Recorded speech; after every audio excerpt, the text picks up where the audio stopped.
Assalamualaikum warahmatullahi wabarakatuh. Bertemu lagi bersama saya Mugi di channel guys. Selamat pagi. Selamat beraktivitas kepada sahabat-sahabat Mugi di channel. Oke, di pagi ini kita ngobrol-ngobrol santai karena banyak teman-teman yang tanya, Mas, kenapa negara Malaysia dengan negara-negara penempatan yang lain itu kok berbeda? Dalam artian, untuk negara Malaysia ini peraturannya kok selalu berubah dan bahkan banyak kasus-kasus yang terjadi di sini. Dan kenapa di negara-negara yang lain itu sangat kurang. Mulai dari TKI berangkat kena ombak di jalan, kemudian banyak penangkapan-penangkapan di negara Malaysia ini berkaitan TKI kosong. Oke, seperti biasa, sebelum kita masuk ke obrolan santai, kita seruput dulu kopi.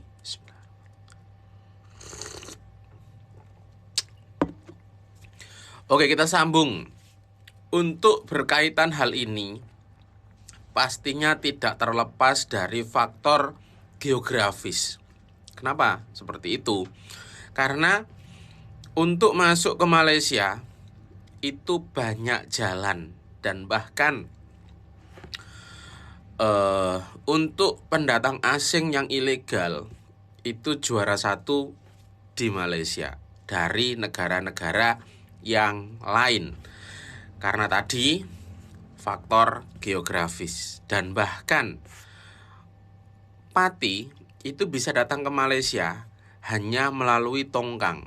Coba bayangkan betapa mudah masuk melalui jalur-jalur yang ilegal. Maka dari itu di negara Malaysia ini hampir setiap hari ada informasi orang Indonesia ditangkap ketika operasi.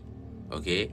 Dan begitu juga ada beberapa faktor dalaman yang memang secara terang-terang beberapa hari yang lalu Kementerian Tenaga Kerja itu pun mengungkap bahwasannya pati-pati yang ditangkap ketika di review balik dulu masuknya lalu mana, pasti akan melalui pintu masuk melalui jalur laut tersebut. Jadi di situ memang ada satu jaringan yang terorganisir, yaitu dalaman yang pastinya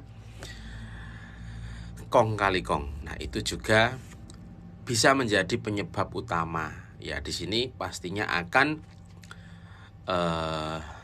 berkaitan dengan integritas pegawai. Ya, kita tidak bisa menyalahkan pegawai negara A, pegawai negara B.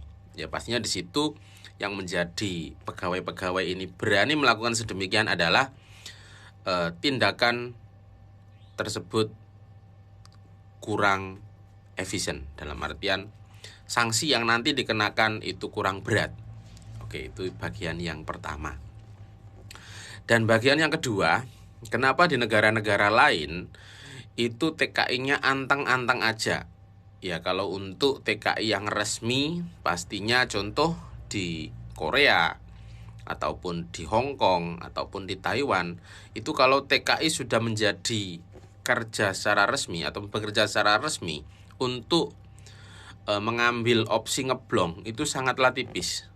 Karena di negara-negara yang lain itu pindah majikan mudah gitu loh. Kalau contoh majikan melanggar, maka pekerja tersebut bisa berpindah ke majikan yang lain. Tapi kalau di sini itu sulit gitu. Jadi opsi yang bisa diambil adalah tamatkan kontrak terus balik, ataupun yang paling tidak disarankan adalah pekerja tersebut melarikan diri ataupun kerja secara ngeblong.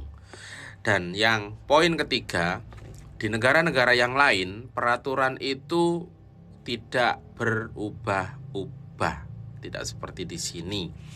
Kalau sebelum-sebelum ini kita bisa belajar bahwasannya permit itu di 2018 kalau nggak silap.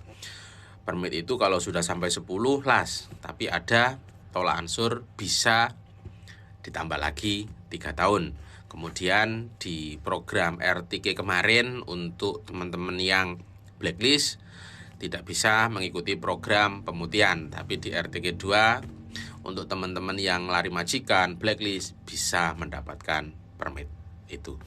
Dan poin yang keempat adalah pastinya sahabat-sahabat ini menganggap ya gitu-gitu aja nanti kalau kena tangkap. Nah, itu menjadi faktor utama juga. Coba kalau negara penempatan seperti di Malaysia ini menerapkan seperti undang-undang terdahulu, diterapkan untuk pati yang kosong harus menjalani sebat, pastinya tidak seperti di saat ini. Pasti sangatlah berkurang, karena untuk dari segi penguatkuasaan itu teman-teman yang nekat itu masih menganggap ya pastinya nanti kalau kena tangkap penjara 3 bulan, kemudian dipulangkan atau dijamin tiket. Nah, untuk hal itu perlu diperhatikan. Dan yang keenam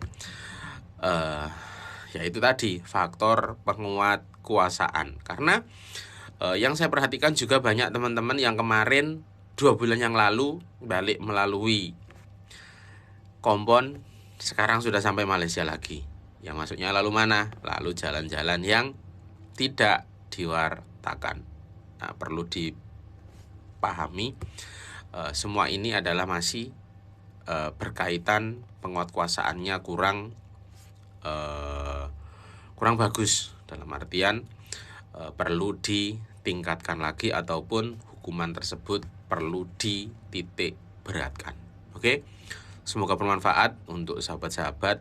Saya klarifikasi terlebih dahulu, saya bukan menakut-nakuti ataupun saya bukan mengajarkan orang menjadi kosong, tapi itu semua terbalik kepada diri sahabat-sahabat masing-masing. Kalau sahabat patuh ataupun mempunyai pegangan bahwasanya apabila seseorang kita berikan contoh, kita masuk ke rumah orang tanpa memberi salam, pastinya di situ adalah perbuatan yang tidak bagus. Oke, akhirul kalam. Assalamualaikum warahmatullahi wabarakatuh. Selamat pagi, selamat beraktivitas. Salam TKI sukses. Bye.